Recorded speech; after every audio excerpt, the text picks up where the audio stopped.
My grounding cord is red. What is the color of your grounding cords? Green.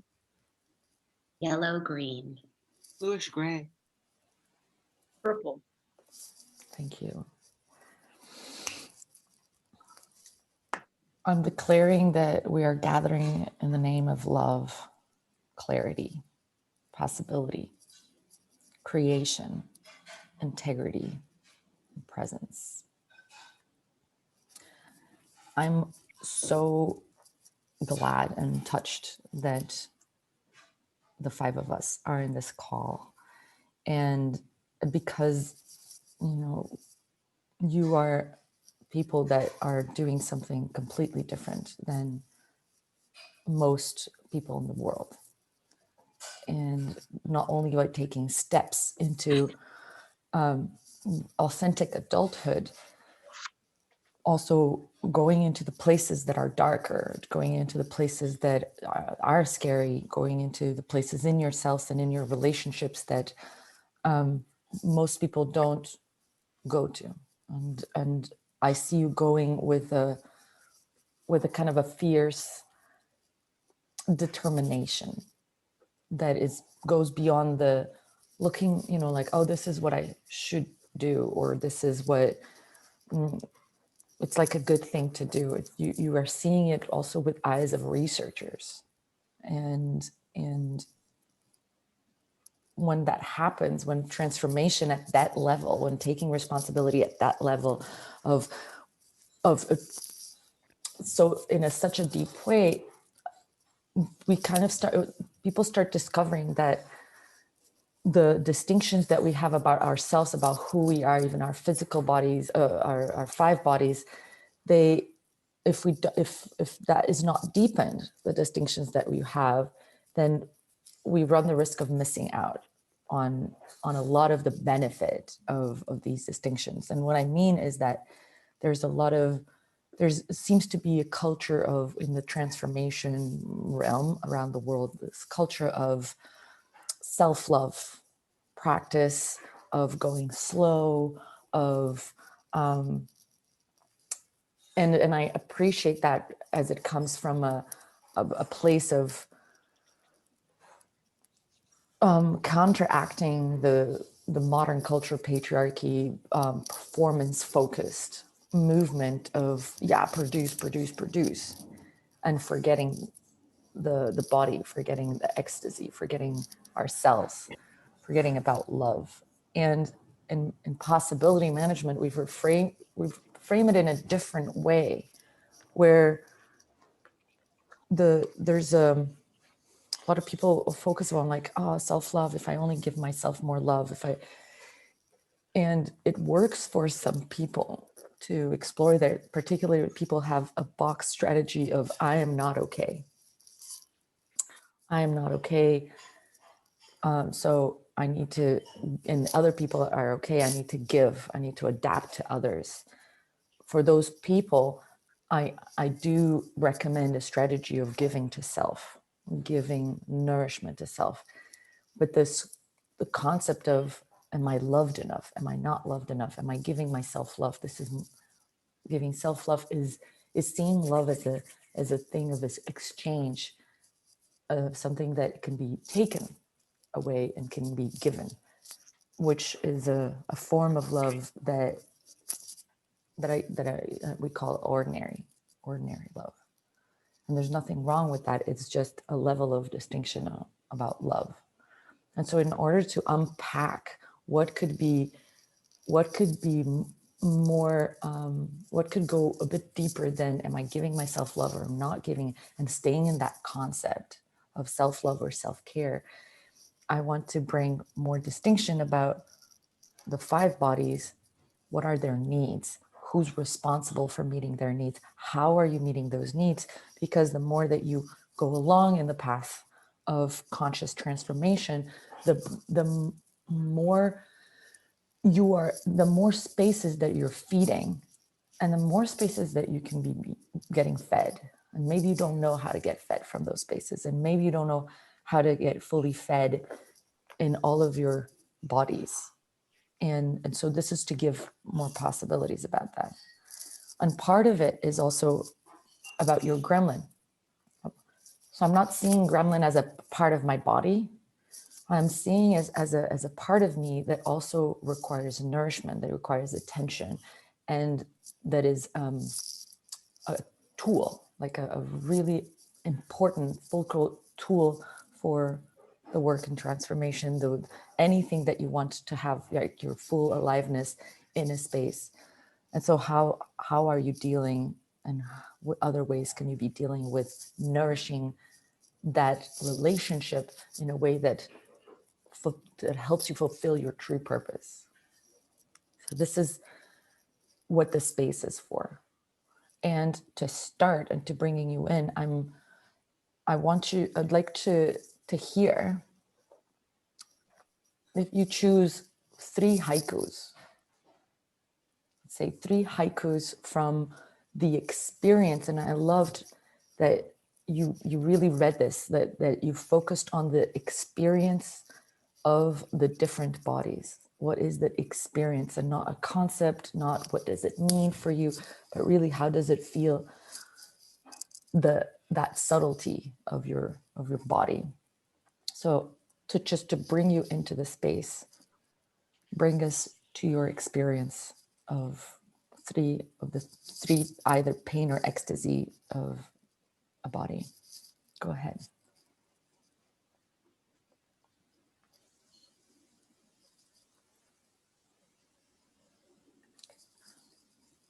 I will go first.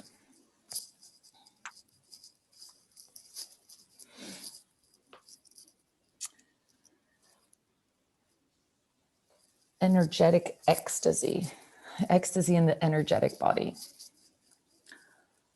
Golden energy, radiating being all, unfolding presence.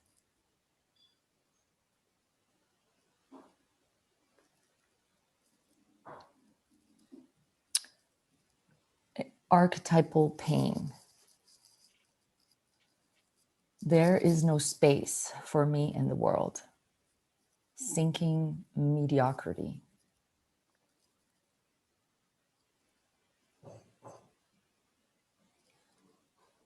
Archetypal ecstasy. There is a fountain of unending inspiration. I am charging. I will share all of my haikus in the group after the call. Welcome me. And Elizabeth, will you go next, please? I have not done this. I've just seen today the assignment.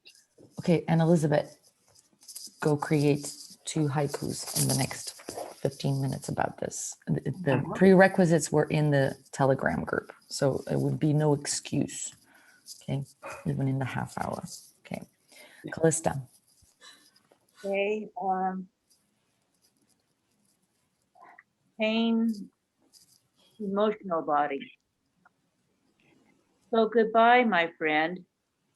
My heart aches. See you again, other side of the veil.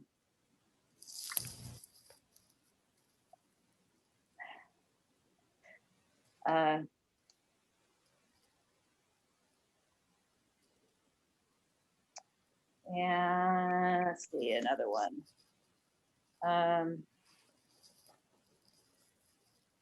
That one.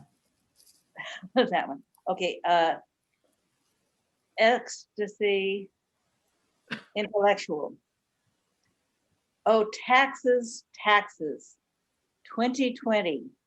Ring the bell. All finished. Hooray! Thank you. Yeah. And one more.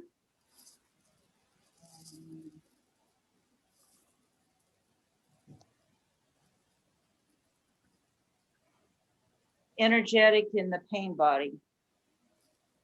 Pain in the energetic body. Pain, yes. Angry at me? My friend, curiosity. My center is mine. Thank you, Callista. Can I, are you open to a little Yes. hints of feedback? Yeah. Yes, I am. Thank you. So the haikus that I've seen, that I heard, seem that they're about more the event that's giving pain or ecstasy, and this is like a great first step. So you already start connecting with the event. Then the next step would be to have a haiku of the experience of the pain, like how from the experience of the pain, how is it? Talk to me from that experience, not the event that caused, but how does it feel to have pain in the intellectual body? How does it feel to have ecstasy in the intellectual body? So that would be your next step. And I really appreciate, because I actually can see both things happening, but they're not, the event is still more present for me. Right. Yeah. So that would give you, going there would give you more the experiential distinction and like of how it feels in all of your bodies. Yeah. Mhm. Thank you, Callista. Yeah. Shannon. You're muted. I was about to sneeze and I muted. This is emotional pain. This is pain in the emotional body. I miss you so much. Throat close becomes fetal pose. Tears come. I can't speak. This is pain in the archetypal body. Expansion is lost. Darkness blocks bright principles in my head and dead. And last, I'll do archetypal ecstasy. Tingling in my back, wisdom pours through my being, inconceivable. Thank you, Shannon. Leslie.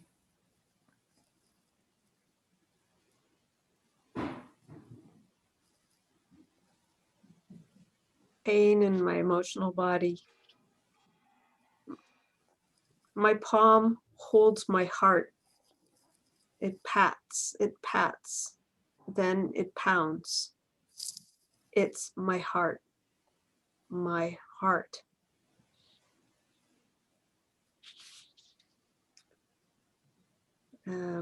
Pain in the archetypal body. Refused my calling. Why not simply stop eating? Starvation, death. And intellectual ecstasy. Really? Is it so? Possibilities abound. Thinking makes it so.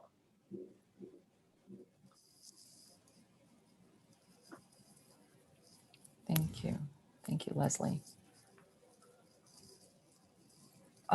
Welcome, Brienne. Thank you. I made an exception to let you in. And this is also because we are welcoming ourselves. So you missed a few powerful haikus, but this is the time of welcoming you in. And if you could share three haikus just from your preparation.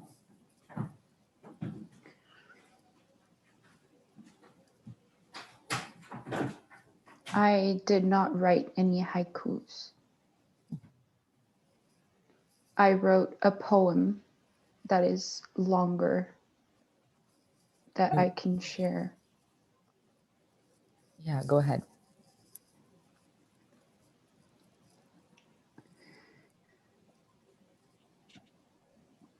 Graceful undulation, pale illumination, spirit invocation.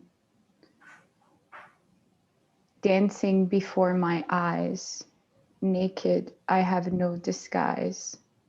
Your greatness, a surprise. Energetic body ecstasy. Archetypal liquidity. We, my parts of me, bow to thee. Thank you, Brian. Thank you. And Elizabeth, did you produce anything? Thank you. Will you share it with us? Yeah. This, I think, energetic ecstasy. Wonderment abound. Light flows through and all around. Ephemeral joy. Thank you. And pain. And I'm not quite sure which. I think also energetic. Achy, slow time melts, slogging through obligation. I myself am gone. Thank you. Would you mind reading that again? Achy, slow time melts, slogging through obligation. I myself am gone. Thank you. Thank you. Thank you. Thank you. And With- I would like feedback on which body does that seem to you? Because I'm not clear. Yeah. There's, for me, the thing that came up from which part of you would be this haiku would be like a responsible victim. Yeah. So it has this, it's like a prison. It feels like Yeah. you're in a prison. So that would be from the responsible victim. And yes, there is pain in the energetic body, there is pain in the emotional body, and there's pain in the archetypal body. And even in the intellectual body, as the thought where of I can't, I have to do it. Like this thought where installed that creates the point of orientation of this is, I don't have choice about this. So yeah, thank you, Anna Elizabeth. And now I would also, yeah, for you and Elizabeth and Brianne, it is really the purpose of writing these haikus was that we would energetically experience the distinction of each of the bodies. So to really, one is made out of organs, the other one's made out of thoughts, and to experience ecstasy and going like, oh, well, what does it really feel like ecstasy in my intellectual body? Is it fast? Is it slow? Is it, what is the texture? What does it bring? It feels like opening doors. It feels like closing doors. And really without it being a story, without being a story. And I know it's sometimes is it more difficult or more hard to do. And I know I put story in one of my, or a couple of my haikus, because that was the way that I could. And so it's a practice of continuing to distinguish the experience. And why this is one of the ways that this is important is that to each of the bodies will be fed very differently. And if you can't really experientially distinguish, then you might not know what the foods are. And Elizabeth, did you have a question? I have a question. Mhm. Yeah, I want to restate to make sure I have it clear in my head. So a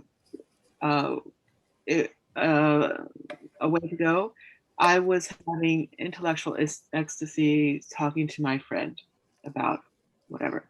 And And the haiku shouldn't be about the friend, but what is it like for me as I'm talking to my friend. Yeah. Is What is the experience of the Yeah. ecstasy that it comes out of the event? Yeah. Yeah. Yeah. So it's great. It's to continue to start exploring. Yeah. Yeah. Thank you. But also having the reference of tax, well, because that's where I'm having, from another one. I forget who that helped me to experience the pain, because it's a similar, but it's also a story. Yeah. So this is why I gave Callista the next step, which would be to write haikus from the experience and not from the event, from the Gotcha. cause. Thank you. Okay. Could I do one, see if it's more on the experience? Well, I want to go into the next part. This All right. was you can share it. Share it in the Telegram group. Yes, I did. All right, thank you. Okay.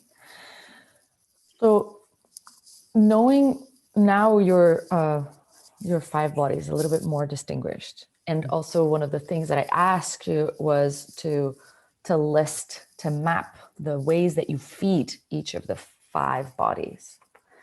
And I'd like to ask you, which ones are you more in lack? Like which ones do you think that you have hunger, or that it's actually missing nourishment? And so that we would give you an experiment right now, or some practices to do, so that you can start feeding it. Who'd like to start? I can start. You can start. Yes, I'm starting. Go. So I think, my energetic body is the one that I feed the least. And yesterday it came to me that I could play music or dance to feed my energetic body, and I have done so in the past, but I'm not doing it now.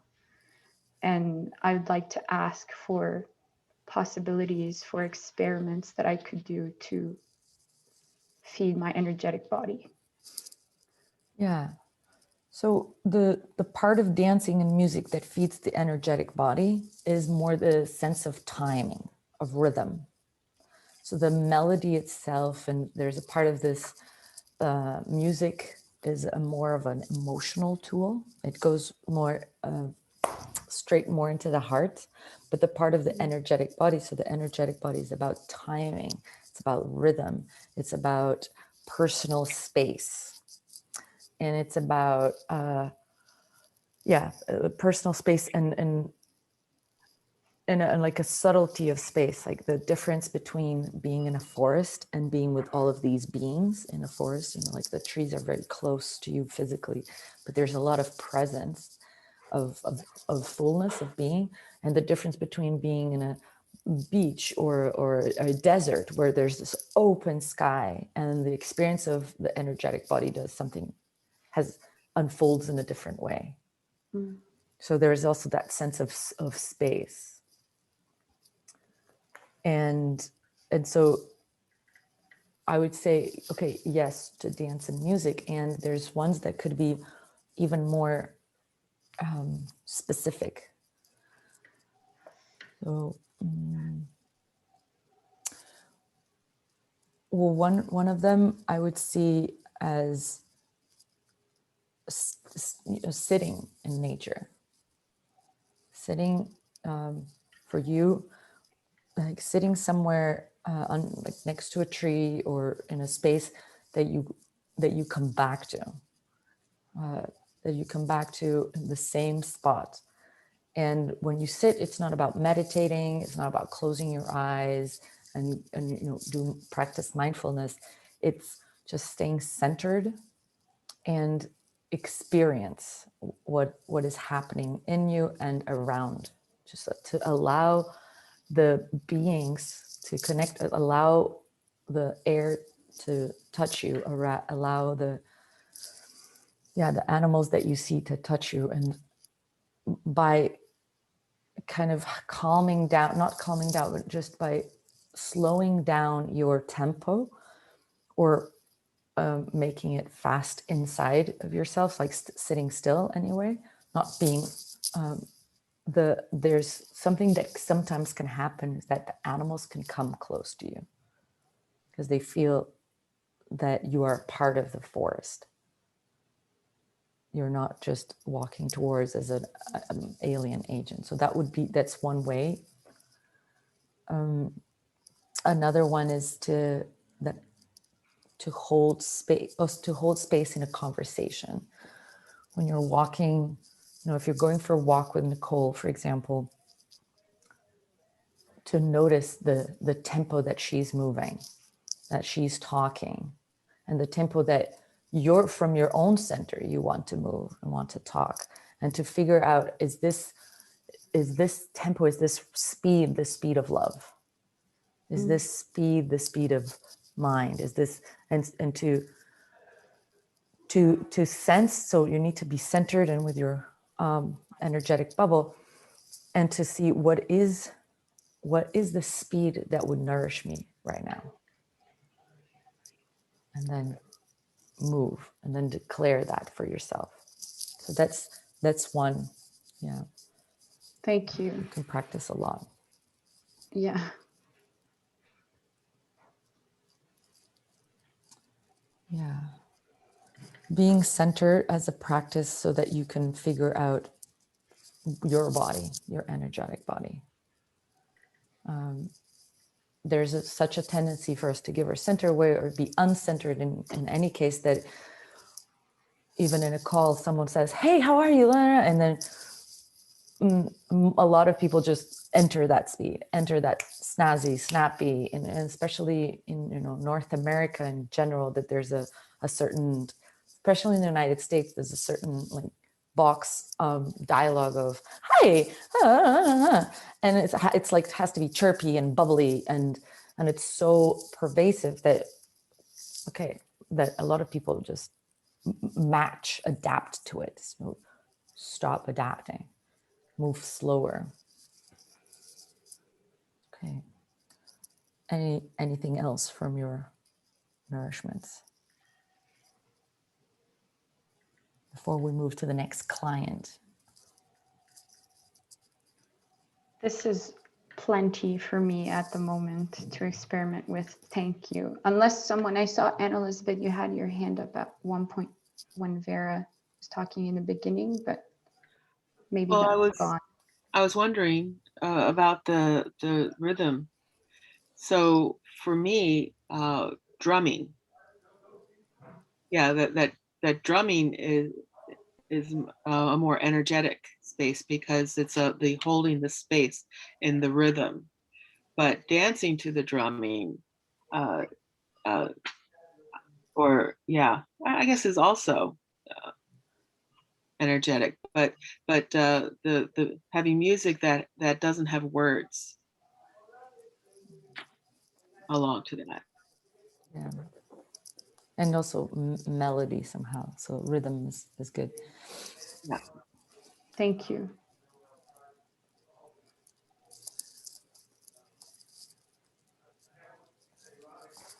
Next client.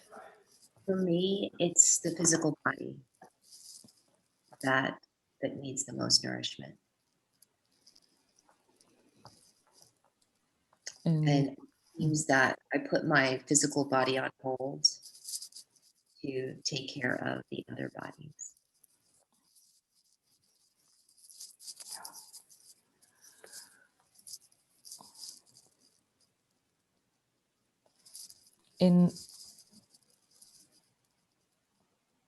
So physical nourishment is things like water, grains, vegetables, but also rest, like also physical rest, and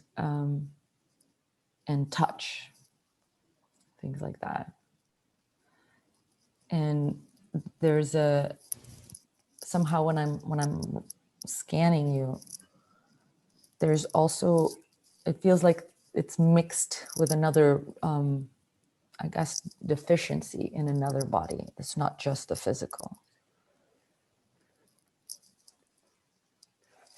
Yeah.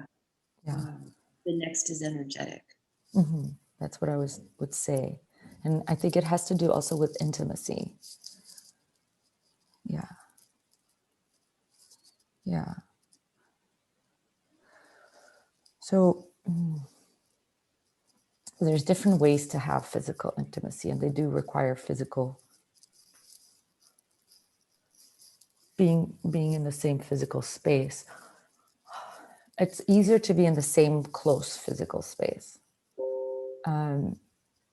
And you can do that with human beings and non-human beings. And somehow there's a easier resonance with human beings that turns on. One of the like linear possibilities would be a massage, a loving massage, a massage that is not like a sports massage, even just like a loving massage.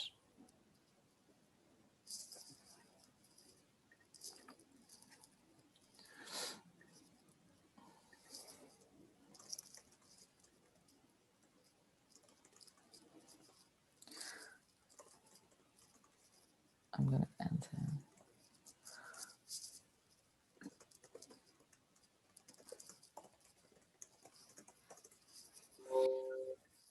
Okay. I have. Wait, just a second.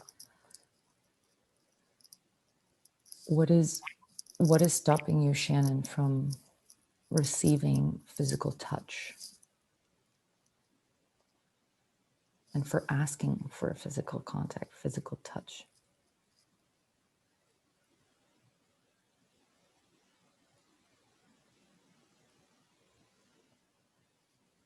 For this past year, it has been fear of getting COVID. Mm-hmm. And because if I got sick, there'd be nobody to really support me. And yeah, so I'd really stay inside. And the people that my dear close friends, they don't live around me. Mm-hmm.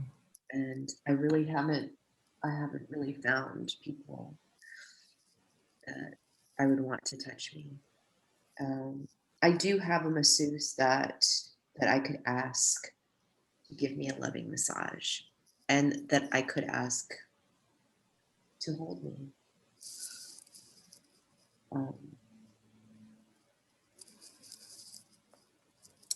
For the whole, for almost all of 2020, some of you know I was doing a White Widow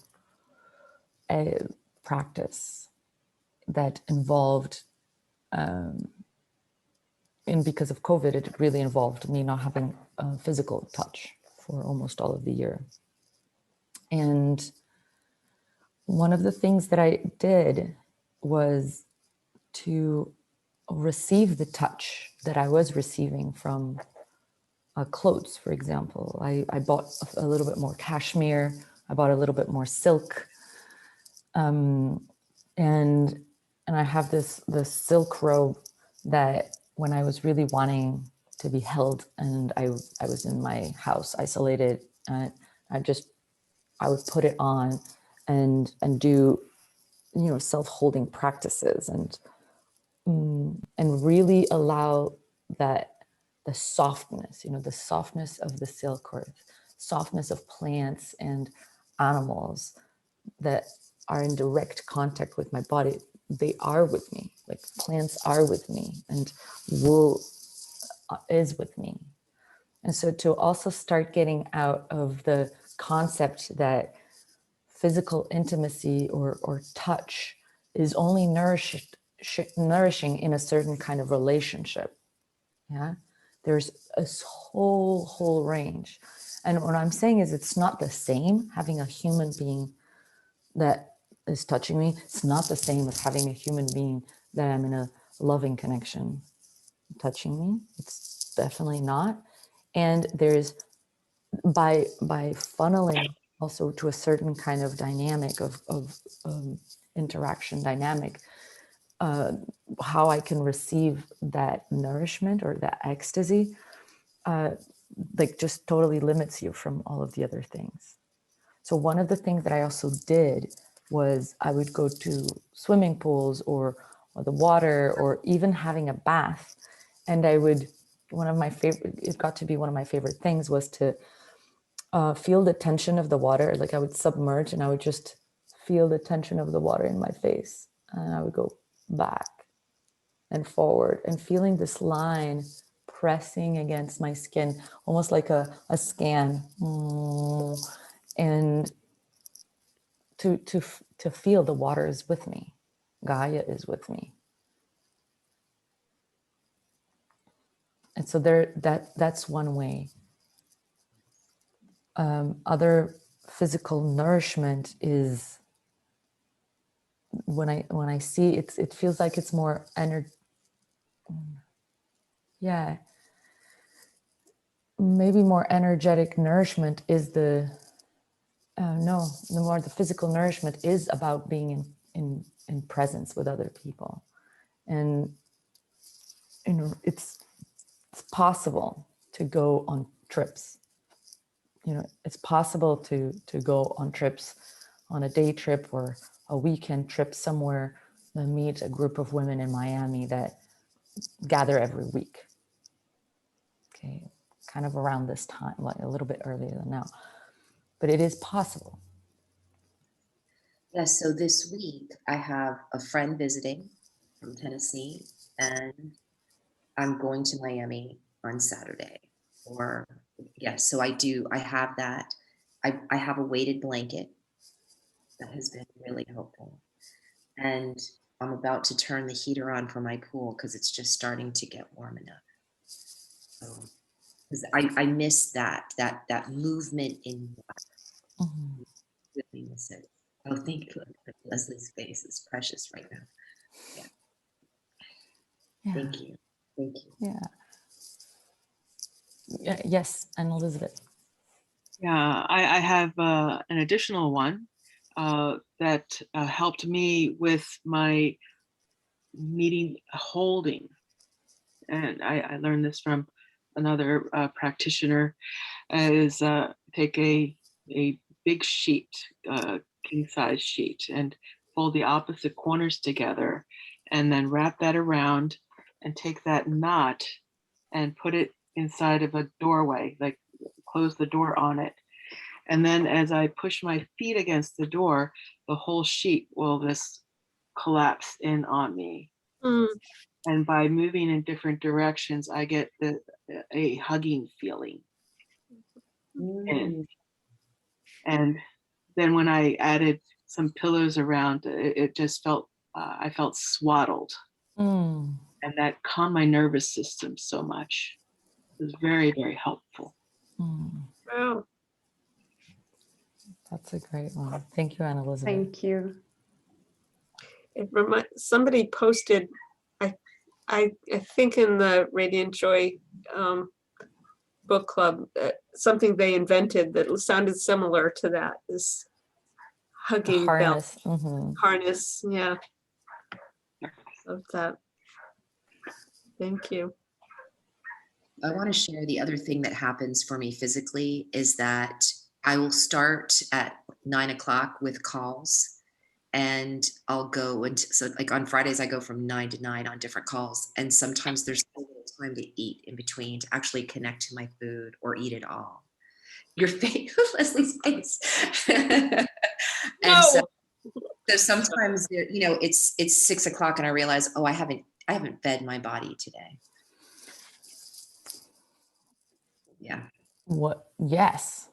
And Yeah. So just waking up a little earlier and making that time before everything starts, and having something ready to go in that 15-minute period or whatever. And also make that time for during the day. And I also have done stints of call to call to call without even 10 minutes or even 5 minutes between calls. And it's not nourishing. You know, it's not sustainable. It is, you can do that a little bit, but it's not sustainable. If you get yourself into a habit of doing that, the physical body suffers.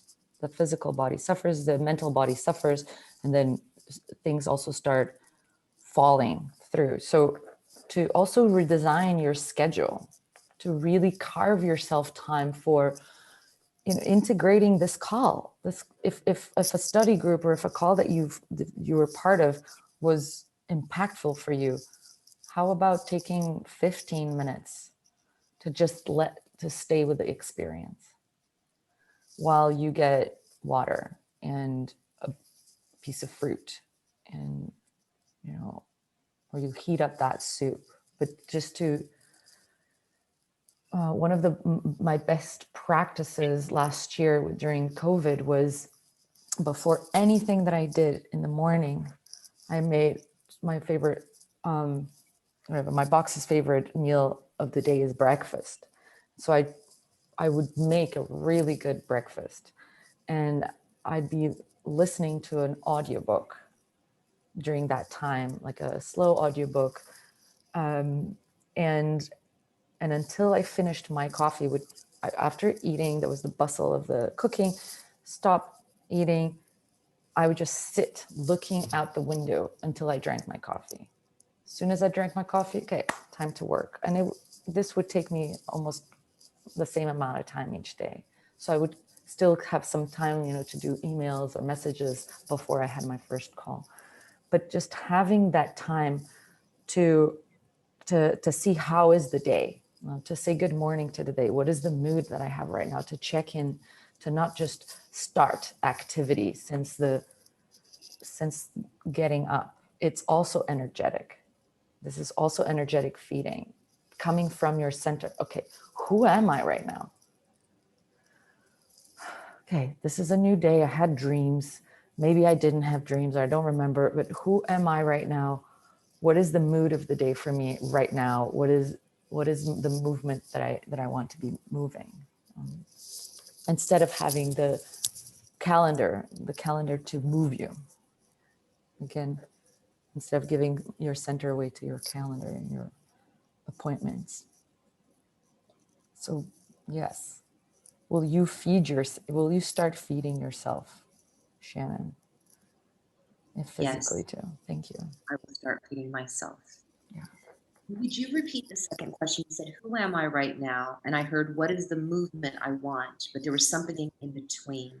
Yeah, it's about, I don't know exactly what I said, but it's about saying hello to the day, saying hello to yourself, not knowing who you are, and not knowing what the day will bring, and before already jumping into doing, to have a little picture, you know, inner picture of, okay, this is how I am right now. Okay.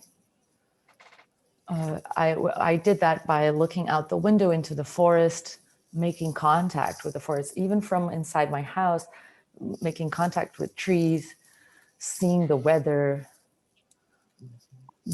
being with my cup of coffee and the warmth when it was cold, and which is a certain kind of physical ecstasy as well. Like, I'm cozy, it's cold outside. And basically get bearings, the transition from being asleep to being awake, and figuring out, this is going on with me today, right now. I'm going to pay attention to it. So it's moving from my center and decide what I will do. Yeah. And if you don't give space for that, it's a kind of a prison of appointments. And so imagine if you have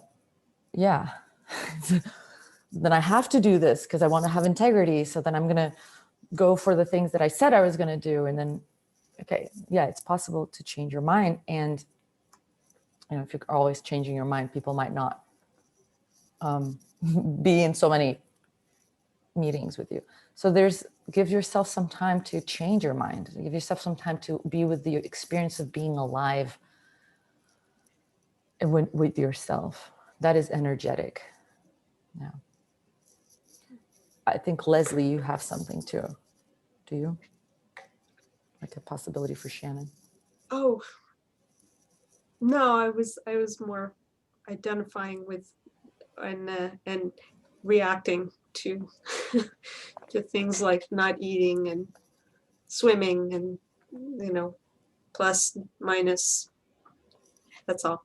I sounded very good what I heard from people.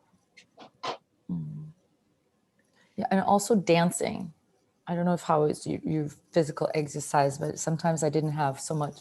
I didn't want to go running or doing physical exercise, and so I would dance. I would do a 20-minute dance playlisty kind of thing on my phone, and I would just dance for 20 minutes before lunch or while lunch was being cooked or something like that. So I would get this aliveness going. My emotional body would be fed, and like so two things in one go.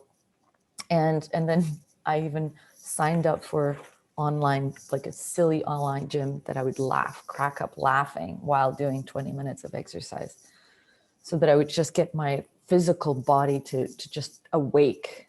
You know. So I'm back on it since yesterday. Yeah, and Ellen Elizabeth says feeding feeding the body with light during the golden hours after dawn and before dusk. That's something that works for Anne Elizabeth. Okay, next client. Go, Callista. I'll go.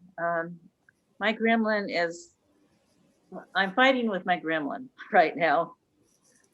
I hear a rattle noise that is distracting me from hearing what I'm wanting to hear the talk. And I'm trying to wrestle with my gremlin of let it go, ignore the rattle. Where is the rattle? I don't know. Is it coming maybe from my microphone? Yeah. Sometimes it does. Is it? Is the microphone? Yes. Gosh. I didn't notice it. And you don't? Oh, okay. She mentioned it. I noticed it. Yeah. Okay. Well, if it is what it is, I will say gremlin at my side. So, okay. Wait a second, Callista. Yes. So you had anger. It seemed like you were feeling anger. That's something that there was a rattling noise. Mhm. Okay. That was distracting. Yes. And is it happening right now? No. Okay. So the anger told you what you care about. You were angry that there was a noise that was distracting. So that means you care about something. What is it that you care about, Callista?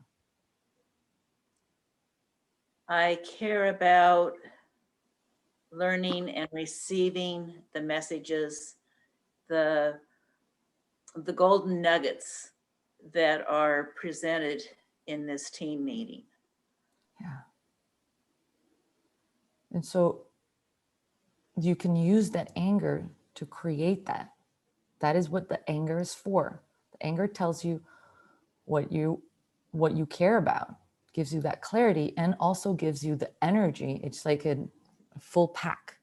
Gives you the clarity of what you want and the clarity and the energy of how to make it happen. So you can use your anger to make to check, to say, hey, something's not working for me here. There's a noise. And use that anger to interrupt, because you care so much about getting nuggets. You know, it's already spent almost 1 hour without getting those nuggets. so well, I guess. Yeah, so well. Thank you. So will you do a do-over? So as a practice here. Okay.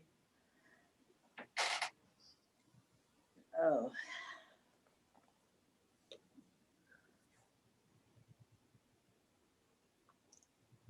A do-over. I would like to address this situation that is bothering me, that I hear a rattle noise. How about, because we're in a possibility team, you can dare a little bit more. You don't have to be so formal. You can say, you can start with, I'm angry because. I'm angry because there is a noise that is distracting me, and I want to get fully attentive to what's going on.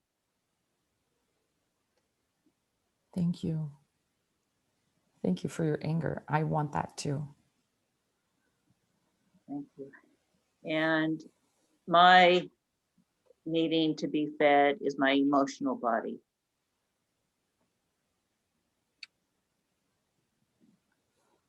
Perfect. Because this is exactly it. So, Yes. so let me tell you what had just happened. I'm going to release my, if the sound of my microphone does it again, because it bounces the table a little bit, let me know. You have permission to say, hey, there's a noise again. Total. Like, you always have permission for this, because this is your call. So Callista, what I saw happening was you had anger, and instead of experiencing the anger and using it and expressing it, you held it as it's not this something wrong. It's not okay. It's my gremlin. I need to fix my anger so I'm not angry anymore. Yeah, and I need to heal my anger, you know, so that I'm okay again. So this is how you're not feeding your emotional body. Because it's not about to fix anything. Your anger is there, even if for no reason, even for a low drama reason, even for a emotion. It's there, and it's like saying I'm hungry. Like, I'm hungry for food. Okay, it's there. But somehow it seems like you have a little piece of thoughtware still that if you're feeling something, that's not okay. That you need to go back to being okay, which means no feeling. Yes. Yeah.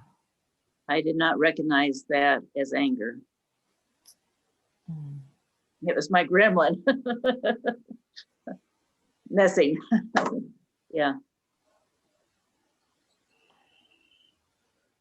What do you mean was your gremlin messing?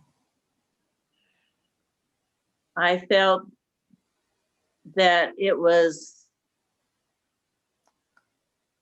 So you thought that? I thought that it was a problem that I needed to fix. And the problem I needed to fix was that it was bothering me, not that the situation could change. I felt I needed to adjust. And the reason why I wasn't adjusting was because of my gremlin bringing it to my attention. How was your gremlin bringing it to your attention?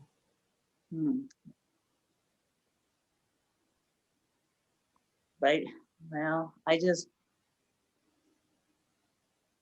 I was blaming the gremlin, wanting to blame a part of me. So I blamed For? for being bothered by. Yeah, so for being angry. Yes. So it sounds to me that there could be a further like distinction between when you're feeling anger and what you think your gremlin is doing. Because what sounds to me what was happening was your anger was saying, this isn't working. This isn't working. This isn't working. It still fucking doesn't work. It's still not working. It's still not working. And an increasing anger from maybe your gremlin that you're adapting to something that doesn't work. You know, this has happened to me, that there's a box says, I need to adapt. If you have a very adaptive survival strategy in the box, I need to adapt when there's something bothering, when I have anger about something. If you have that strategy, then the first survival strategy would be adapt, be okay no matter what's happening, be fine with whatever's happening. And so the gremlin doesn't care about the box and might object or might go like, ugh, there we go again. Adapting to this, secretly just putting other, you know, because that anger needs to go somewhere.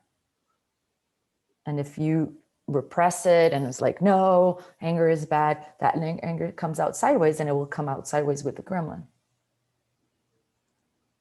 So Yes. maybe in your next few weeks, you pay more attention to, if even when you think it's your gremlin that has anger, to listen to your own anger, because even if it's gremlin anger, it is still anger. And there's such a big tendency to see the gremlin as bad. The gremlin is not bad. Anger is just the same as anger is not bad. And there's a huge risk that we take by looking at the gremlin as bad, which is we repress it, it goes more underground. Then it will escape us. So this is why I said to you, when you're doing your list of 50 foods, do not change any behavior. Do not change any behavior. As soon as you try to change it straight away, if you don't have a different relationship with your gremlin might just start doing something else that you need to then discover that is happening. So I bite my nails. I know that when I'm biting my nails, I'm feeling something. Okay. I would like to stop biting my nails. And I've tried for many years, and there's still a benefit for biting my nails. And until I have that benefit figured out and transformed, I will bite my nails. And so right now, I'm not going to manipulate myself to just stop biting my nails until I get the benefit, until I get really clear on what is this benefit. And I know that it has to do with anger, and it has to do with joy, about expressing. So what I'm working on is working on expressing my anger, expressing my joy, expressing my fear. And when this starts being clearer and I'm more efficient, more proficient at it, then I'm just not going to bite my nails, because I won't need it. Okay. So sometimes people say, oh, I do something like I play low drama. Everybody, I'm going to just punish myself. If I punish myself in playing low drama, then what's going to happen is that first, it's not going to stop the low drama, and then the punishment is more low drama. So to not stop the behaviors, just to pay attention to them, pay attention to the pain of the consequence that they bring. And just that, no fixing. Because what fixes so this is the hint, is that transformation is a naturally occurring phenomenon that you don't have to force. Transformation is a naturally occurring phenomenon that happens when you have enough distinction, experiential distinction, not mind, not I should do this. Okay, I shouldn't do low drama. I shouldn't have my gremlin, but experiential distinction. So it doesn't feel enticing anymore to do whatever you were doing. I used to smoke marijuana a lot when I was younger, a lot. And it was also because I wanted to change the mood. I didn't want to be sad, not sad. I don't want it to be angry, or it was a mood changer. It was like a creative outlet. I'd have more ideas about how to do things. I'd be very active. I'd just like paint and build things. And now I found many more ways of being more creative, walking in the edge, being nonlinear, and being sensitive. That it's not that like, oh, I'm stopping myself from smoking weed when someone else passes it or is smoking all around me. It's like, I'm not hungry for this anymore. I don't want to be wheezy and fuzzy. I really love the experience of being crystal clear, like with clarity. I really love the experience of being able to sense into a space to know what is mine, what is other people. I'm not going to get that if I smoke weed or if I take weed or whatever. So for me, I don't want it. It's not because like, that's a bad thing, whatever, and going to kick me out of possibility management. Is I don't have the benefit for this anymore. I don't want. And because I started getting clear on what is it, and started working towards what I want to experience in my life, what I want to create in my life instead of what I don't want. So Callista, your practice could be the expression to allow, yes, it is all drama. It is all drama. Just say, I'm having a low drama. I'm really pissed off at you. Or I'm having a low drama. I'm really pissed off at myself.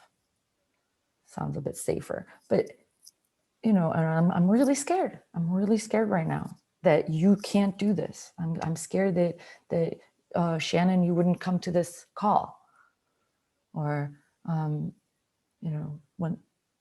whoever was telling me something, and Elizabeth and Alexandra is asking about timing and being let in. Like, say, I'm scared that Vera didn't see it. Okay, just start expressing. So that's phase one of feelings work, is to learn how to feel and put it out. And eventually, we don't need to say I'm scared because that's information for us. We can just view it. But it's not linear. So practice saying it into the space. Practice saying it. I'm pissed off. I don't even know what it is. I have a reaction. I'm in a low drama, whatever it is, but this is the story. And then you pour it like, can someone give me clarity on this? Can someone help me? And then sure, like emotional healing process, possibilities. Yeah. And that my need to adapt is the crux of the whole thing. Yeah. That thoughtware, the old thoughtware. Yeah. Yeah, that seems to be one of the biggest survival strategies, and it makes sense. And again, so if you have that, just where almost every day, where am I adapting? Or not as a, oh my God, I'm so bad I adapted. It's like, oh, there it is again. There it is again. So, it could be something so common that you start seeing it before it happens. Because the thing about that survival strategy is that it happens unconsciously. It happens unconsciously. I adapt. But if I get feedback, I adapted again. Feedback, I adapted again. And I'm putting my goggles on and I'm seeing where I'm adapting. At the end of the day, you can make a list of all of the conversations that you adapted to. All of the conversations. And you list them all, and you're there, and then you keep looking at, you become a hunter of your own strategy. It stops being unconscious. It stops being unconscious. You will never lose the option of being adaptive. You will never lose the option of being adaptive. It becomes an option. That is the most important thing. You will have choice about it. It's like I'm a white widow. I will always be, until I die, a white widow. But I have options to do something else. It's not unconscious to me. So when people say, well, alcoholism, you don't say that you are an ex-alcoholic. you say you're a recovering alcoholic, it doesn't matter how many years you've been sober, because that pattern of coping is there. It's always an option, but it becomes an option and not a prison. Okay. So that's your next things. Brianne. Other invitation would be to pair the building of the consciousness of the adaptiveness with emotional healing processes. Yes. Yeah, Thank you. exactly. You know, why am I adapting? So there's adult initiatory processes and paired up with emotional healing processes about that. So it's part of growing up to reclaiming your authority, reclaiming your center, reclaiming the adaptiveness out of, you know, first the mother's belly, the prison of the parents' culture, the relationship construct, the linear life plan, all of the different prisons that modern culture forces, invites us to adapt to. And then the emotional healing process of, okay, the survival strategy, the survival decisions that we made, that you might have made so that you could survive in that age. Yeah. Okay, thank you, Brianne.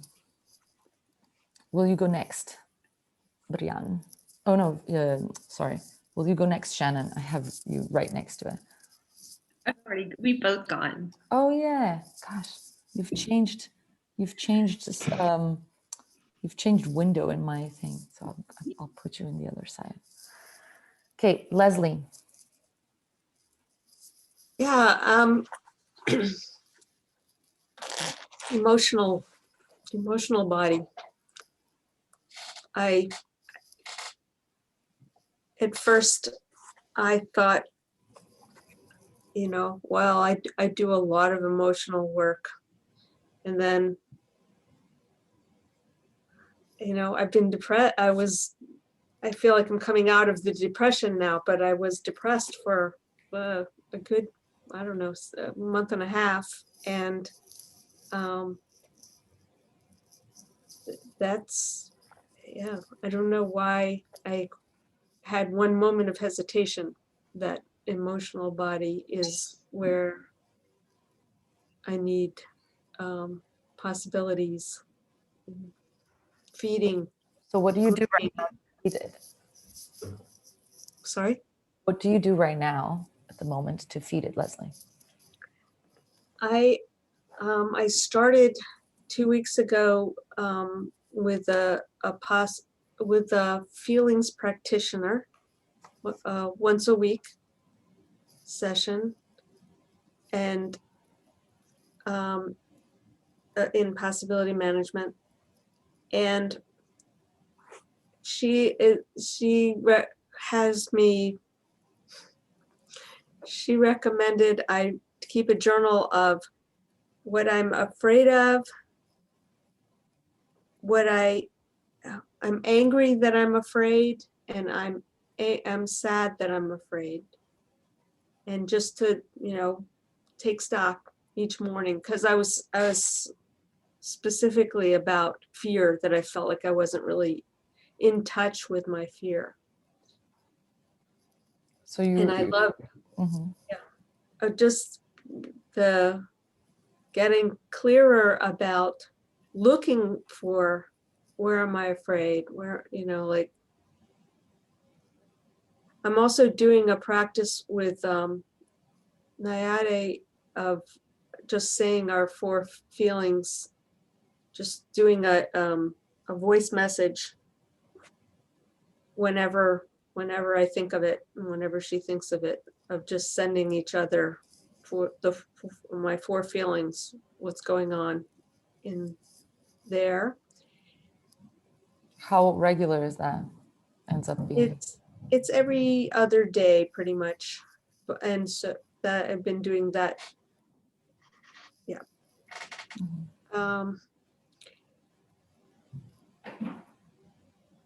I see so many ways that my anger comes out and then I have to then I have to clean it up, it messes a lot. And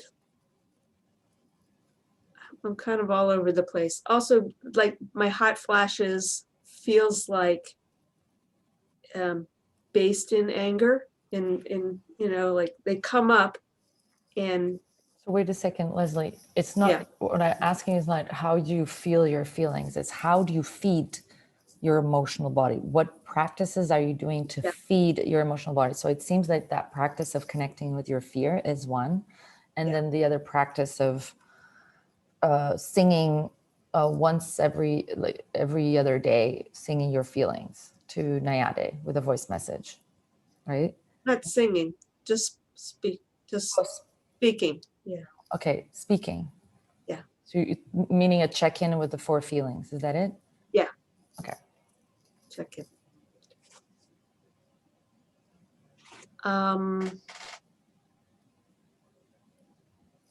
And how do you do that check-in? I Like if you a do little this bit, check-in right now, yeah, check-in I with would us. I would say, hi, I want to say that I'm angry. And then I'll say, because today I said something mean to my husband and he had a bad reaction and What if you do it right now? Just to do, Oh, instead of just do it? Yeah, just do it right now. Yeah. So I'm angry that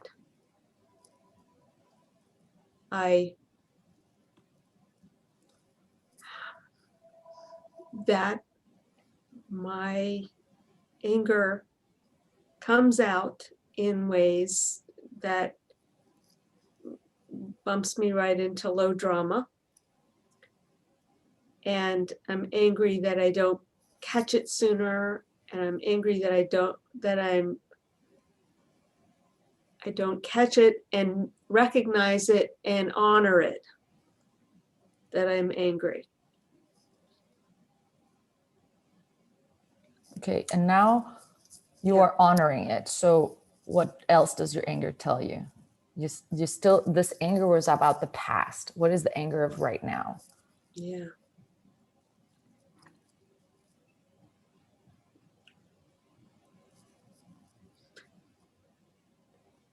There's tears. There's the anger is pushing Will you keep your tears out. smile a little bit down? Maybe something else happens. Yeah, go ahead. You're doing really great. Thank you for doing this experiment, Leslie.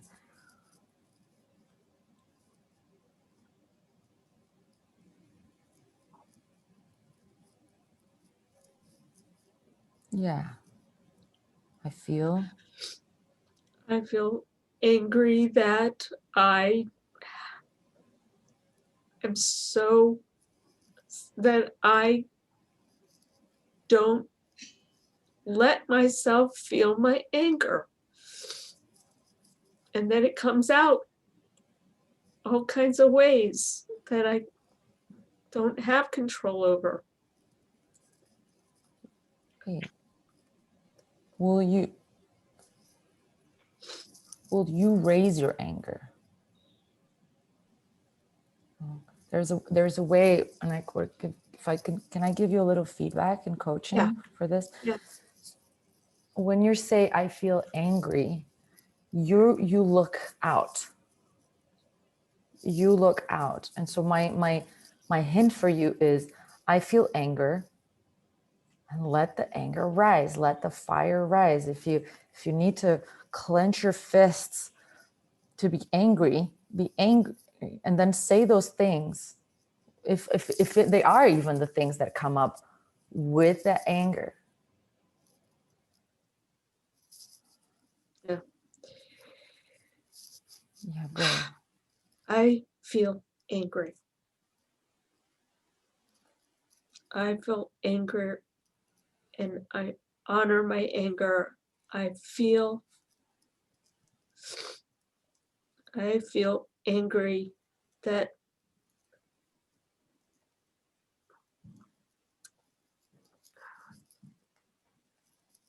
Say that.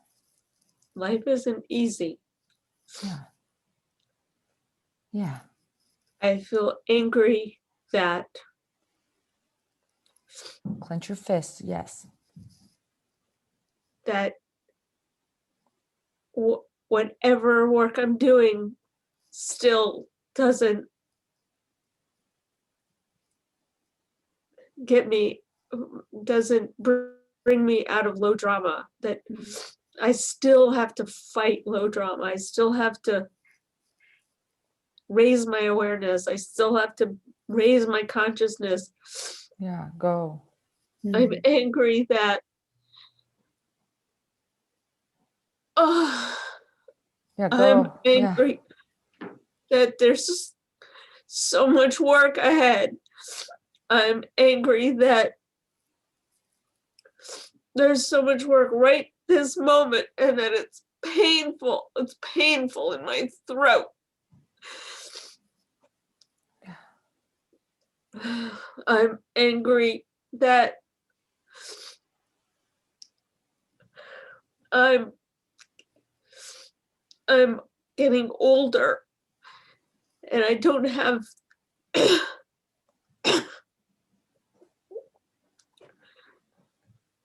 I don't have the energy I used to have. I'm angry that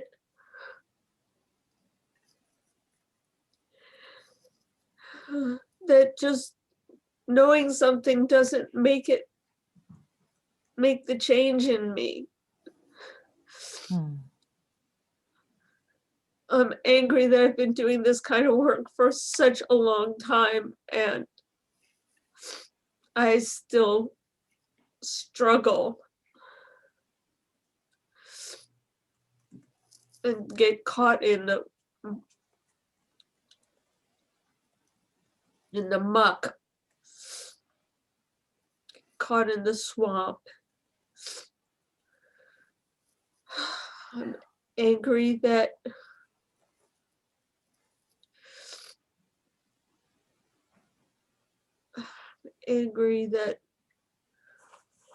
even I know that expressing my anger is important and identifying my anger is important, I still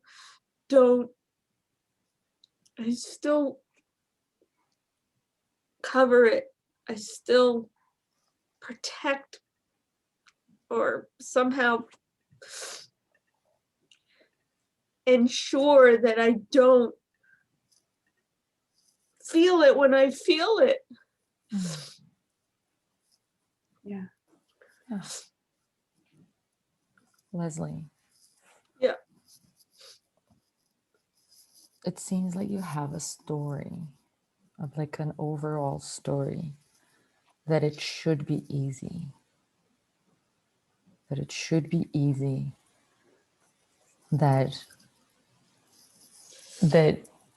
somehow there's going to be a work or even possibility management, that there's going to be a change that is going to be so deep that somehow you don't have to work at it anymore. And Well, I don't think that's true. I think it's true that I think that there should be more obvious progress.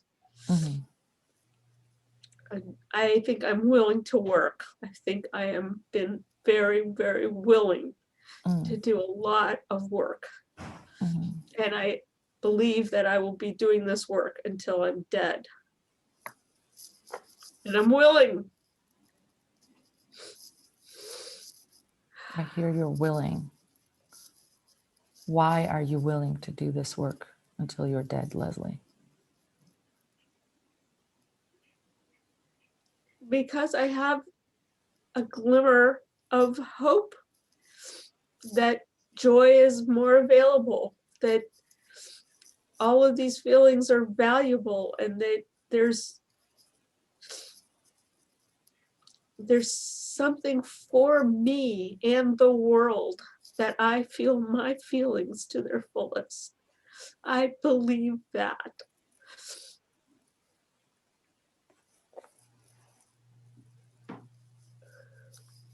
You are doing it right now. This is it. This is it. This is the work, and this is the benefit, and this is the aliveness right now.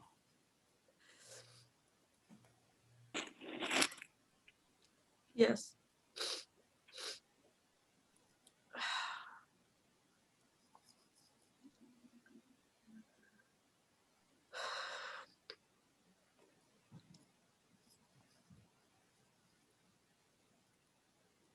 Yes.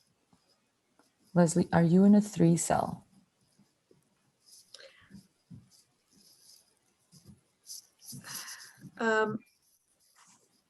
Marin and Sarah and I were in your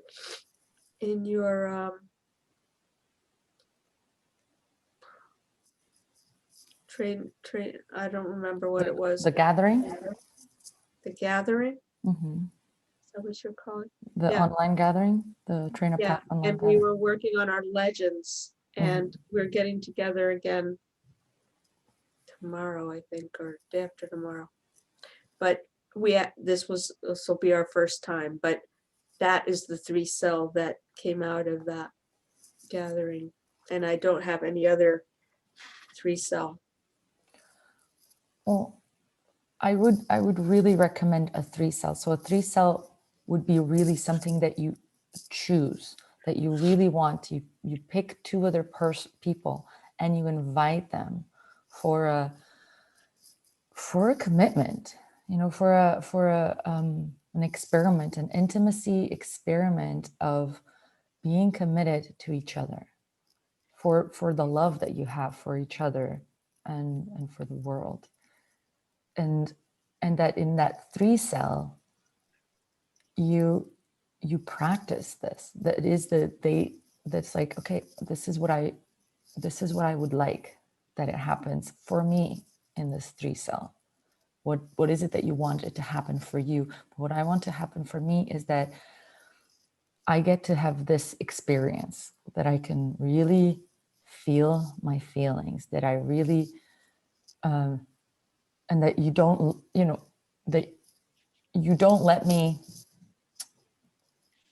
numb them, or that you really give me this space to be really alive, that you fight for me to be alive.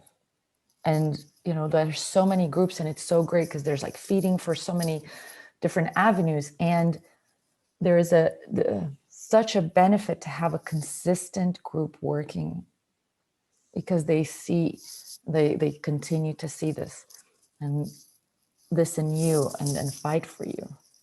Even sometimes when the person that you might not want to fight for yourself, you show up. So this would be part of the emotional body feeding, that there's this that you get to really feel. And if you're for feeling check-ins with Nayade are less than this experiential, then I would say stop it, do something else. Or maybe with Nayade, you make half an hour call and you just do this with each other, but then you commit to doing it, so that you hold space for her to really be in her feelings, even if it's low drama, even if it's emotion. There is a need to express. There's a need. That is the ecstasy and the feeding of the emotional body too, is to express, to be seen, to be heard. If we stop expressing because it's low drama, then we're indulging in physical, in emotional pain. And we don't get the clarity as well. It needs to be out, and sure, we'll have low drama, and then, okay, it's low drama. And then we say the things, and then at the end, do you see this is low drama? Okay, yeah, it's low drama, fine. But it's not like dumping. It's not like getting out of your chest. Is to be heard, because there's information there for you. Maybe it's an emotion, maybe it's a feeling, maybe it's just experience. It's all just story, sure. And it's there. And it needs to be seen and heard. And Yeah. that is the intimacy. That is the emotional intimacy, is the communication to be received. The communication needs to be received. So that's heart food. And intimacy in the heart is that put my heart out and it is received. It's not trying to fix, or it's wrong, or even in training spaces is different, but it's not about more clarity or possibilities unless you want that. It's like it's being heard, possibility listening, maybe even a completion loop. That's it. And you can ask for this. This is food for the heart.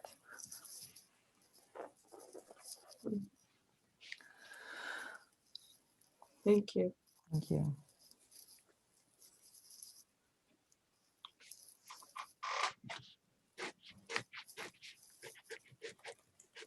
Okay. Last client. Go ahead.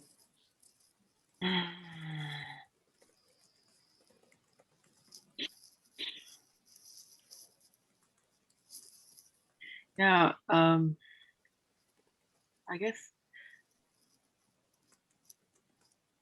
at least fed seems to be emotional body, even though I'm doing a lot of emotional healing work. And maybe that's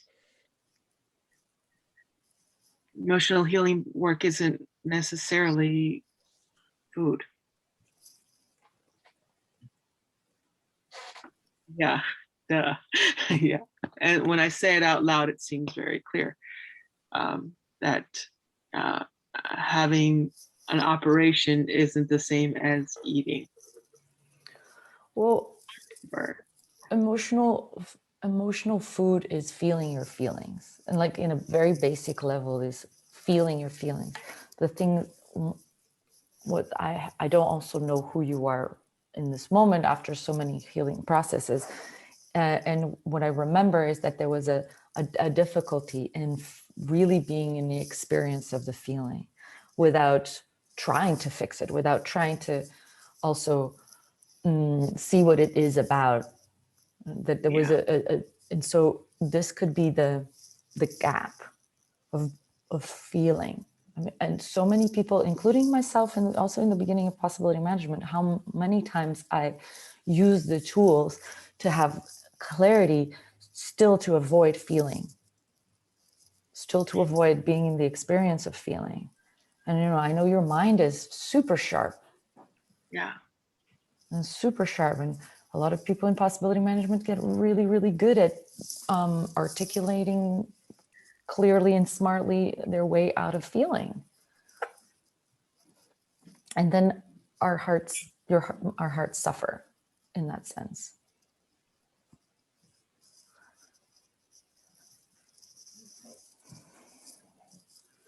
I'm So, writing that down, articulating clearly and smartly out of feeling. yeah. Yeah.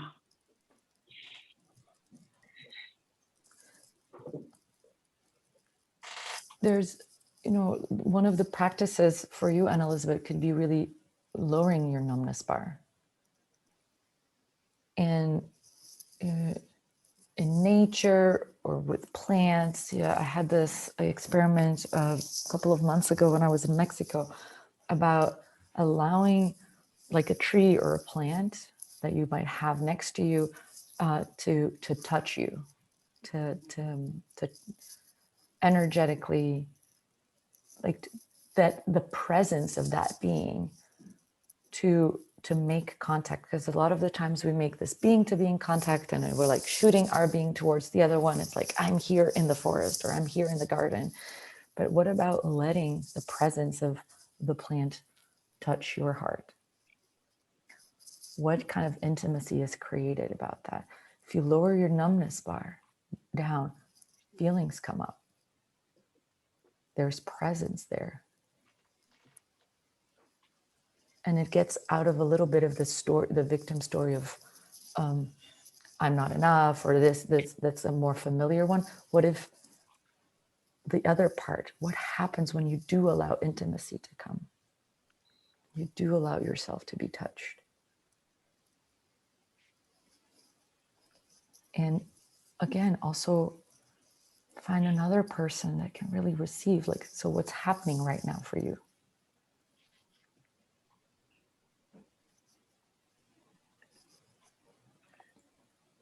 Is that rhetorical or?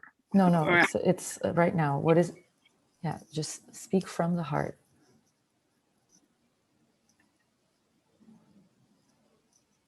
I feel a deep sadness Yeah. and a desire for connection.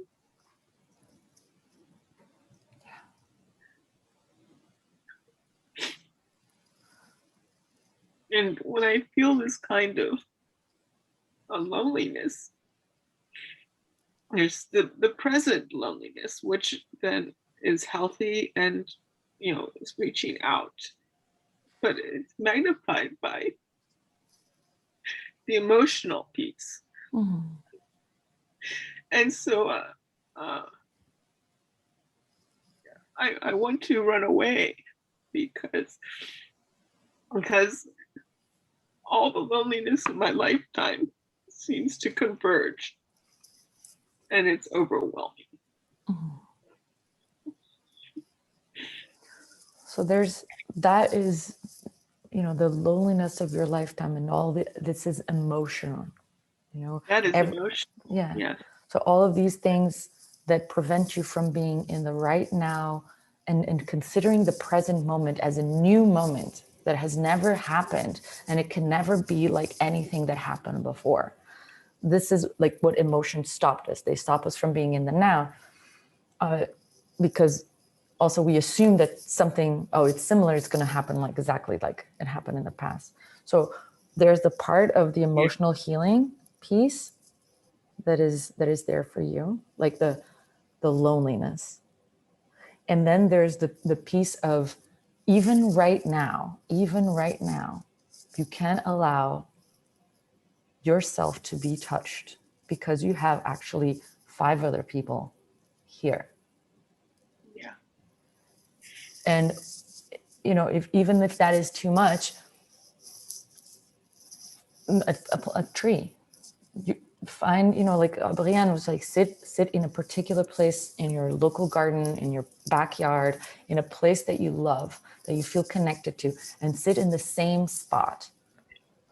You create a relationship of intimacy with the place, with the land, with Gaia, but also with the beings themselves that are there.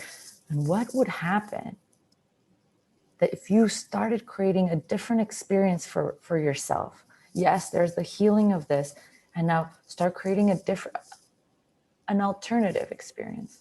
What if I let myself be touched by this plant? And you really look at the plant, and without figuring out, maybe this has never happened before in your life. Maybe you've never tried this before. Okay. Maybe your box can't figure out that something bad will happen like in the past. So, well, I'm having memories of different plants that I had relationship with. okay. And Well, and I'm still encouraging you to make no stories that it's going to be like that. Even like how amazing it was to really look at the experience as a new experience. That's the only intimacy, only real authentic intimacy that you can have, is to not project neither pleasant or unpleasant things from the past. Like, who are you in this moment? Who is this being in this moment? What happens if I let that being touch me? And then there will be feelings, maybe sensations, without going anywhere, not for your healing in general, not for, with no goal in mind, that just for the experience of intimacy. just for the experience of intimacy. Because so much, also one of the trips, one of the obstacles for intimacy is that it needs to lead to a place. We're still being, we still make it about going somewhere or having an agenda or it meaning a certain thing. We lose contact with the reality of just being alive and in the experience for itself, just being. And so this is feeding also your energetic body, which just wants to be there, feeds the emotional body that just wants to feel. Okay, there's our bodies. So we have wants, but our bodies have needs. And our being dresses like the 5 bodies like a glove. It's like it incarnates through the 5 bodies. Our being just wants to be, and our bodies just are. So and we sometimes say, what does my physical body want? It's more like, what does my physical body need so that I am? The only wants that we have is wants from our eyes, from ourselves, from the different ego states, from the different purposes. So it's the eyes that want to go somewhere, and the different eyes want different things. And so what does your emotional body need right now so that it is? So that it is. No, so that it's better. No, so that it's more than this. So that it gets somewhere. So it gets me somewhere. But so that it fully is in its integrity. Yeah. That's the biggest difference. So that would be a big possibility for you. And I know that because you're experimenting with multiple things, I wouldn't give you more to overwhelm with practice. That's what does my emotional body need so that it is. Yeah. Is that what you said? Yeah. Your bodies have needs. You have wants. And it is only the responsibility is just on you to get those needs met. Yeah. Some of those needs you might want to meet with another person. In that case, you state it as a want and do not hide behind it, the statement, I need, because the needs are for you. It's like, that's your business. You say, you can say, I have a need of this. And so I want to create this way of meeting it with you. And it's vulnerable to say I want because we might not get what we want. Yeah. And the idea of not getting what we need is devastating. Not getting what we want, not getting what we need it's a devastating idea. So one way of doing it irresponsibly is to say, I need this into a space, and having people wanting to meet that need. Because it's not their job to meet your need. It's your job to find a way to meet your need. Thank you. Okay, thank you.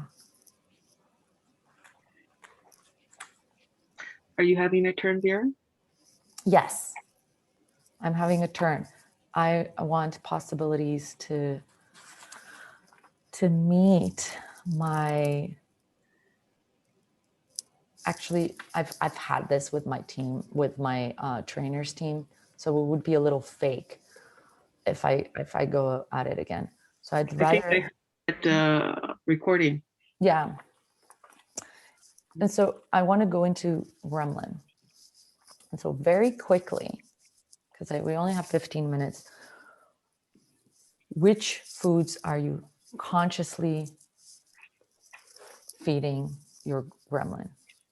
Or like, oh, wait, before this, who has the list of 50 foods? Okay, Callista and, okay, so half isn't the list of 50 foods. No, let me know. Okay, Callista and Anne Elizabeth, are you in any Gremlin space? like a gremlin decontamination? Are you in a gremlin club? Yes, no. Okay. I Callisto, had taken a class, but it had finished. okay. So And I'm looking for a new one. yeah, your next step is get the list of 50 foods without changing the behavior. So keep going. Sometimes it takes a whole month actually to really notice the different foods. And I would actually like if to ask you all if you can share your list of 50 foods in the Telegram, in a document, just share the link for the document or something. So it's not like a whole bunch of text, because it can help other people go like, oh my God, I have this too. Oh, I have this too. And so things that we don't recognize about Gremlin, oh, this is also part of it. So a lot of people who are doing decontamination of adult ego state with Gremlin, they cannot start decontamination until they get enough distinction about where their Gremlin is, because sometimes an action might not be a contaminated ego state. It just might be the Gremlin, like an unconscious Gremlin move. So first of all is really to recognize your Gremlin, just the same way as the practice of this last 2 weeks was to feel experientially how it feels in the ecstasy and the pain in each of your bodies. I didn't tell you to stop anything, right? It was just feel it. What does it feel like? Oh, it feels like this. So this is what you're going to do with the 50 foods is you're going to feel it. I was like, oh, this is also it. Like I just did that. I just created low drama about this. This is a favorite food, is creating low drama in this way with this kind of hook, with this kind of behavior, like looking into my partner's diary, like some people are like that, or snooping over what another person, or like eavesdropping into conversation because I want to know what's going on, or dropping little elements of discord into a space, or mixing spaces. So the 50 foods is really the minimum. There's hundreds, okay, hundreds, but getting the basic 50 foods so that you know, like the yummiest for your Gremlin, that you are okay with the consequences, of that nourishment. So then you'll have to choose at some point to at least 3 to 6 months, like at least 3 months, like 6 months ideally, of no food except for that day. No food at all except for that day. And until you really get there, you're trying to go to phase 2 without going to phase 1. Until you can really 3 to 6 months, ideally 6 months of no feeding your Gremlin without that being in that day with those 5 foods that you approve, like give as much as you want. I had one which was being right in a forum, like online forums about whatever it was. I spent time having arguments. I researched the subject even and became adept at pointing out people's flaws in their arguments, stuff like this. So whatever, just choose the thing and dedicate time to it. Establish that relationship. And in that harnessing, like just getting the Gremlin on your leash for those 6 months, really 6 months of doing it, you won't get a sense of what is you and what is Gremlin, or what is an emotion from the past and what is Gremlin activity happening right now, and what is actually Gremlin contamination. Okay, so that is first. And this is also why the 3 cell is really important, because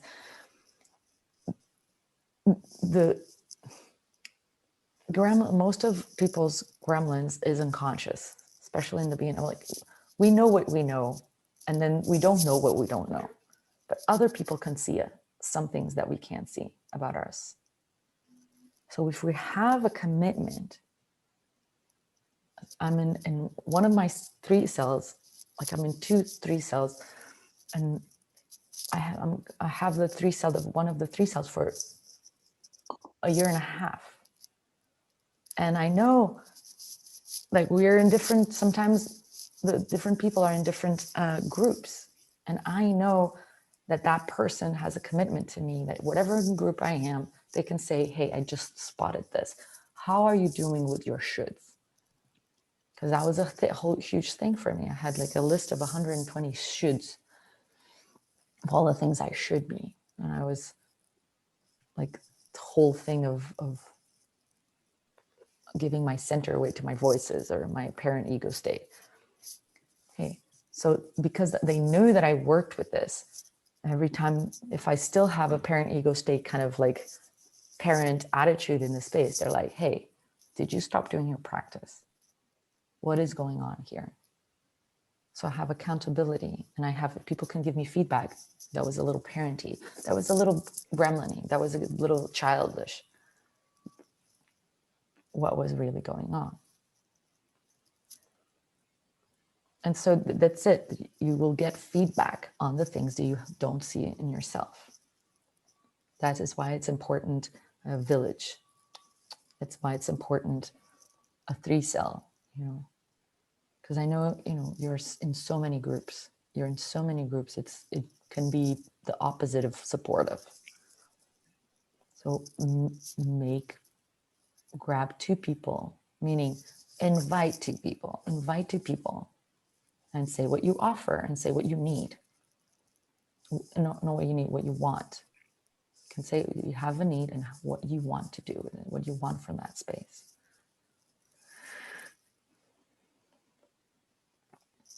Okay, so people who will have their 50 foods. This is Brianne, Sharon, me, and Leslie. How are you feeding? Did you start your gremlin diet? Okay. It's really, I mean, it's really, really important to really stop, to really, gosh, I really want to, you know, like I went into my Facebook, oh, shit. Okay, stop it. You know, not punish yourself if you do happen, but to stop, to say, oh no, this is gremlin food out of my time. No, like, okay, this is something that I must add. Or, and have the foods be at least the same for 4 weeks. And if you want to change, you change it before the 4 weeks are over. And like, okay, it's not the gremlin that changes for you, because it's with a quick transformation, what nourishes the gremlin will be different. For me, physical food was really difficult to have. I didn't have any physical food. Nothing would feed my gremlin with physical food. So, and then slowly, I was like, okay, meat, a lot of like unsustainable, like meat and salmon and things like that are crazy unsustainable, and tuna. So I go out and give my gremlin a steak, like a proper good steak, because it also doesn't like crap food. So it's the best so far that I really can do with physical food. So just really go and give it to it. And if your gremlin wants that particular thing and it's in your list, give as much as it wants, and then stop. And really stop, because it could be that your gremlin is not so hungry on that day. Why is that? Why would your gremlin not be hungry? Because it was fed before. So give as much as it wants, give a little bit more in the beginning, and then really cold turkey. And if you need to talk to someone, talk to your 3 cell. So like, gosh, I really fucking want to do this thing right now. Really, really want to.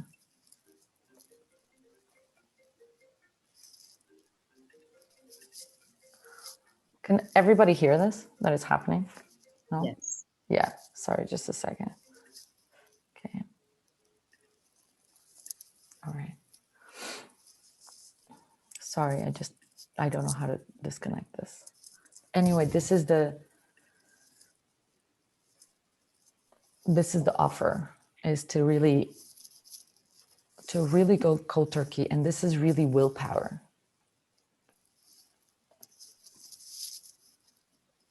This is really willpower. This is about, it can be as hard as an alcoholic, as an addict, to get cold turkey. So be compassionate with yourself if you go, oh shit, I've done that. But stop it. But stop it and call someone. Not even like text them and say, can I call you? Just call someone and say, hey, do you have 5 minutes? I was just about to pick up my phone, or I just picked up my phone and went to Instagram. And I don't want to do that. So I want to talk with someone right now. Okay. And have a conversation instead. Or I just went and bought 5 burgers. I don't want to eat them. Can you be with 5 minutes while I put them in the garbage right now, or I give them to someone else? Yeah.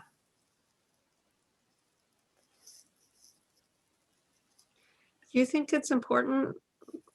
I wasn't sure what you were saying, if physical food is that it's good to come up with some physical foods. It sounded like It was more in my struggle, my research. It was that I wasn't okay with almost any of the energetic foods that I had.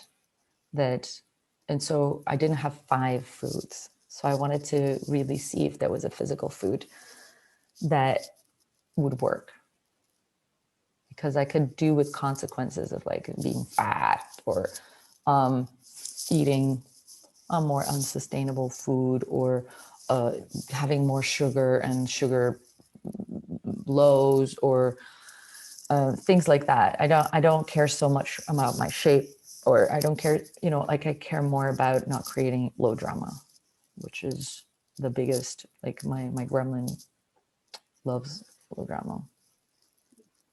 Yeah, I'm struggling with that because I don't want so much of the energetic foods in my 5 foods. Yeah. Like I don't want to destroy relationships. Exactly. So what I realized is that what I needed to build was a conscious relationship with the gremlin at the same time. Meaning I was starting to give jobs to my gremlin, energetic jobs to my gremlin, so that it would be fed at the same time as I was finding physical foods too. Because there's a learning gap between I'm not yet there and I'm not no more here. And so I didn't want to risk creating low drama and destroying relationships. So I gave loads of jobs to my gremlin. 1 is catch itself. 2 was be a low drama detector. So it likes pointing out when people are wrong. So it goes like, ha, low drama, ha, low drama. It's just this.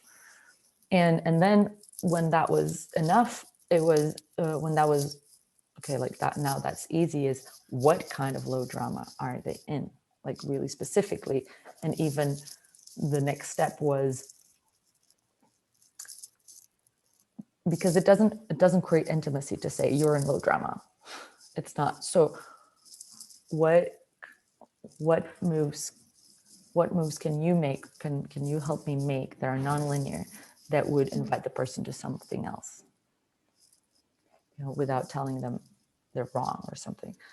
And another job was I asked my gremlin to constantly tell me that the stories are bullshit. Every story is bullshit, including my own. So every now and then he just goes, do you think this is true? Oh, that goes really, especially if a story is really moving or soppy, or it kind of connects to a story that my box likes, and it's like the perfect, it just goes like, are you getting snapped into the story? You know it's bullshit. And even my own stories.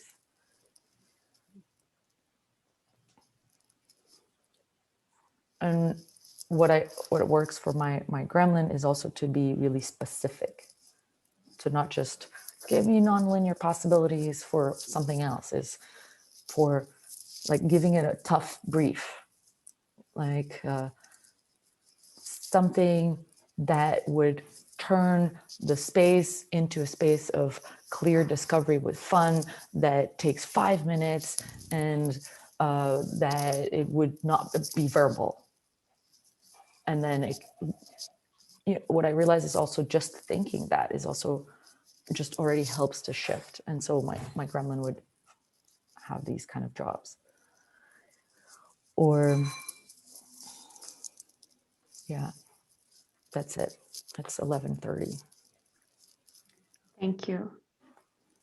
So this is it.